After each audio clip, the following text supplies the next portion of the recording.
Ya pemirsa, selain keluarga Syahrul Yassin Limpo, dana yang diduga hasil pemerasan dan gratifikasi juga mengalir ke sejumlah pihak.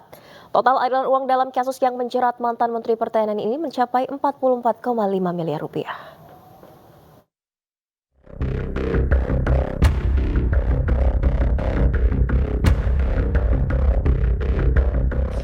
Mantan Menteri Pertanian Syahrul Yassin Limpo diduga menerima 44,5 miliar rupiah dari memeras dan gratifikasi pejabat Kementan. Aksi pemerasan ini dilakukan SYL sejak 2022 hingga 2023. Uang sebesar 938,9 juta rupiah digunakan untuk keperluan keluarga, meliputi uang bulanan 25 hingga 30 juta rupiah. Sebanyak 3,33 miliar rupiah untuk keperluan pribadi, seperti membeli parfum seharga 4 hingga 5 juta rupiah per botol, cicilan beli Alphard, cicilan kartu kredit. Selanjutnya 381,6 juta rupiah untuk kado undangan dan 992,2 juta rupiah lagi-lagi untuk keperluan keluarga, keperluan anak, dan ultah cucu. Lalu dalam persidangan juga disebutkan SYL pernah mengirimkan uang sebanyak 2 kali ke Partai Nasdem dengan total senilai 840 juta rupiah dan uang ini sudah dikembalikan ke KPK. Berikutnya sebesar 3,3 miliar rupiah untuk charter pesawat dan 3,52 miliar rupiah untuk bantuan bencana alam dan sembako. Selanjutnya sebesar 1,87 miliar rupiah untuk umroh dan sebesar 16,68 miliar rupiah untuk acara keagamaan, operasional menteri, dan pengeluaran lain. Kemudian 6,91 miliar rupiah untuk keperluan ke luar negeri, sebesar 1,65 miliar rupiah untuk biaya kurban, dan yang terakhir sebesar 974,8 juta rupiah untuk keperluan lain-lain. Tim Liputan iNews melaporkan.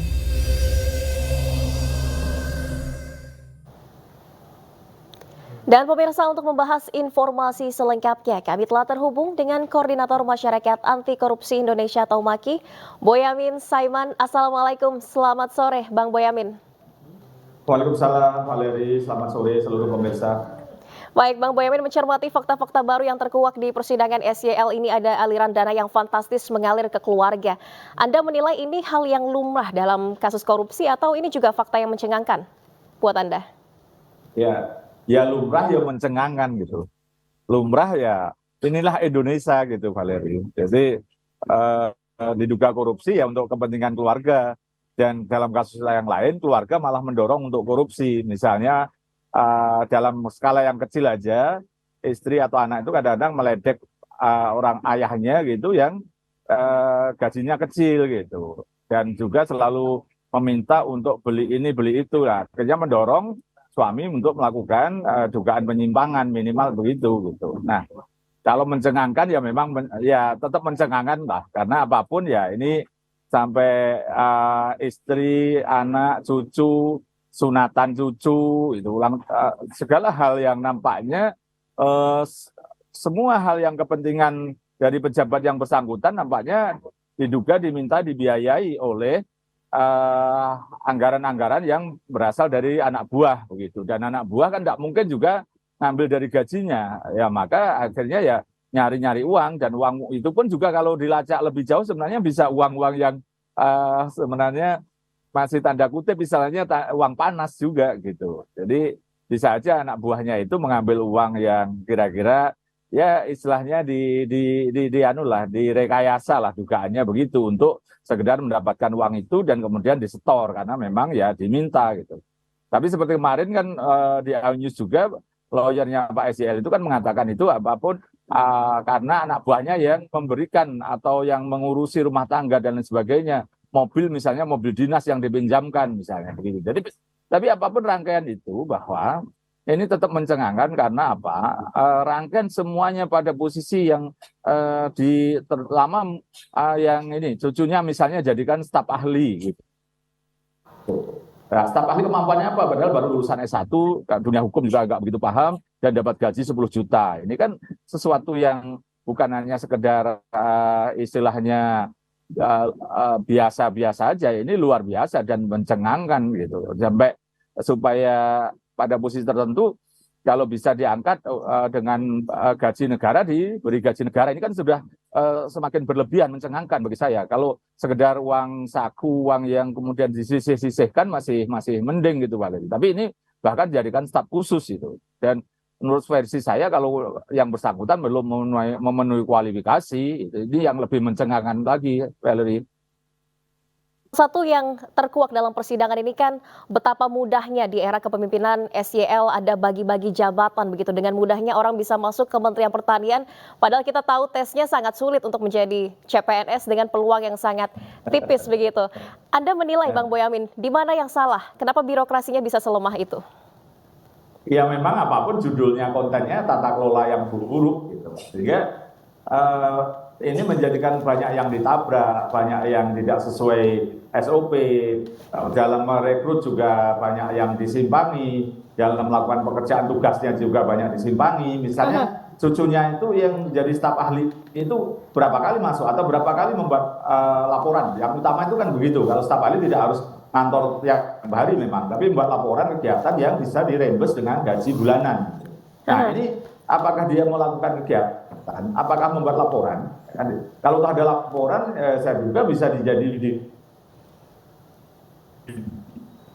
dibuatkan oleh stafnya, mumpung kalau istilahnya ini Valerie. Jadi aksi mumpungnya ini kemudian sangat, bahasa saya ya mencengangkan lah kalau bahasamu itu. Tapi di instansi atau kementerian lain ini juga sudah menjadi tradisi atau hanya di Kementerian Pertanian saja yang terkuak di persidangan? Kamu pura-pura dalam perahu, Valerie. Ya ada di beberapa yang dari Maki sendiri saya, mungkin ada datanya kan, Bang Boyamin? Ya, seperti kemarin saya katakan juga di iNews waktu interupsi itu kan ada seorang menteri yang dana operasionalnya itu dipakai untuk membiayai biaya rumah sakit ibunya. Gitu. Padahal ini kan dana operasional ini kan untuk dinas, artinya tidak boleh dipakai untuk harus dianggap sebagai gaji, take home pay, dan juga tidak boleh dipakai untuk keluarganya. Tapi nyatanya ada temuan gitu bahwa untuk membiayai rumah sakit ibunya. Nah ini kan kasihan ibunya menurut saya gitu kan, harusnya uang anaknya supaya berkah cepat sembuh, tapi kan bisa jadi masalah kan gitu. Nah ini yang catatan-catatan banyak di kementerian lain ada beberapa. Dulu juga kita catat misalnya Menteri Agama juga berkaitan dengan pernah ada proses di KPK, menteri-menteri lain yang lain juga begitu, gitu. Menteri Pemuda dan Olahraga pernah juga. Gitu. Jadi ini sesuatu yang nampaknya kalau bisa persentase ya bisa jadi di atas 50%, begitu rangkaian yang dugaan penyimpangan ini. Ya meskipun masih ada menteri yang bagus, yang makan aja minta singkong gitu, dan kemudian tidak mau ditraktir yang mahal-mahal itu ya ada ya masih ada rangkaian-rangkaian yang baik, tapi bahasa saya ya karena lebih banyak yang buruk ya kita bicarakan yang buruk aja supaya ini tata kelola kita lebih baik ke depannya gitu Valerie. Oke, untuk meminimalisir potensi penyelewengan dana seperti ini di instansi ataupun kementerian, apa yang harus diperbaiki Bang Boyamin? Dari fungsi pengawasannya sendiri di mana titik kelemahannya? Ya sebenarnya sudah ada kok, basic kita itu mengelola keuangan itu ada undang-undang perbedaan negara, undang-undang pertanggungjawaban keuangan, peraturan pemerintah sudah semua, dan kontennya itu selalu judulnya itu bagus kok, anggaran berbasis kinerja.